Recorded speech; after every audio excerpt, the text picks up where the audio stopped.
The military detention camp, in which Zaynab al-Ghazali was going to spend many years, faced with daily torture, threats of rape and hard labor, held a horrific surprise that lay await for her as she was slowly being taken down to her cell.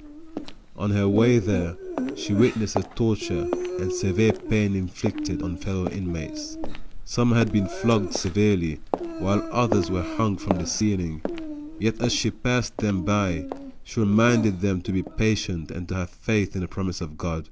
For these words she would suffer painful blows to the back of her head and to her back, yet she took every opportunity to raise her voice in defiance.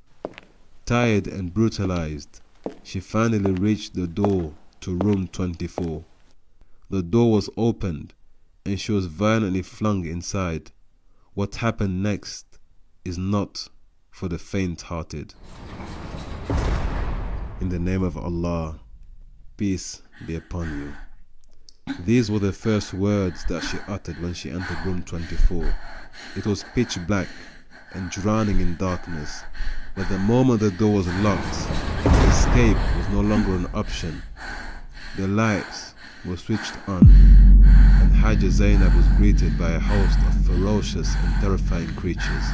The room was full of dogs. At first sight, it was impossible to count how many dogs filled the room, but there was little time for such considerations. Almost immediately, these snarling beasts attacked their prey and mercilessly tore at her flesh, digging their teeth into her scalp, biting her back and tearing away at her chest and shoulders.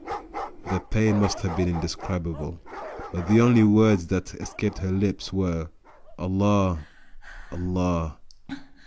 Eyes closed. The painful episode felt like hours, but eventually the prison door was opened and the ravenous beast was torn away from her weak and lacerated body. Now almost certain of her imminent death, Zaynab al-Ghazali opened her eyes to what she anticipated would be a pool of blood and flesh. But to her absolute surprise and disbelief, there was not a single tear mark on her clothes, and not a drop of blood had been drawn from her body. She doubted herself for a while, unsure as to whether she deserved such miraculous help. However, her troubles were only beginning. She was escorted out of room 24 and moved into another prison cell. From her new location, Zaynab al-Ghazali could see the other prisoners as they were flogged and tortured in the courtyard.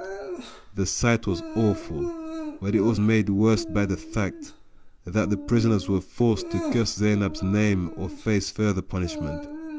Some of them refused, while others caved into the torture and uttered the foul words that they were forced to repeat. It was in this condition that Zaynab al-Ghazali retreated into the darkness of her prison cell and suddenly felt a strong urge to sleep. She dozed off as words of remembrance and praise of God escaped her lips. She goes on to recount how this was to be the first of 4 apparitions and dreams that she had had of the Prophet Muhammad sallallahu alaihi wasallam during her stay in prison. تيممت وصليت المغرب والعشاء ولا أدري كيف أخذتني سنة من النوم، لا أدري كم كانت، ولكني نمت.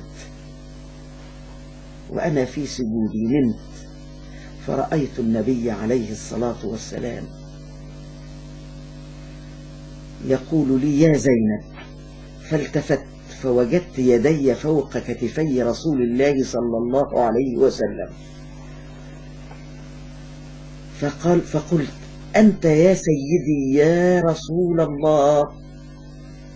قال أنا محمد رسول الله، وأنتم يا زينب وأنت يا زينب على الحق. فقلت له أنا يا سيدي يا حبيبي يا رسول الله على الحق. فقال عليه الصلاة والسلام أنتم يا زينب يا غزالي على الحق. فقلت له نحن يا سيدي يا رسول الله. ووقع في قلبي وفي ذهني وفي خاطري نحن يا سيدي يا رسول الله على الحق.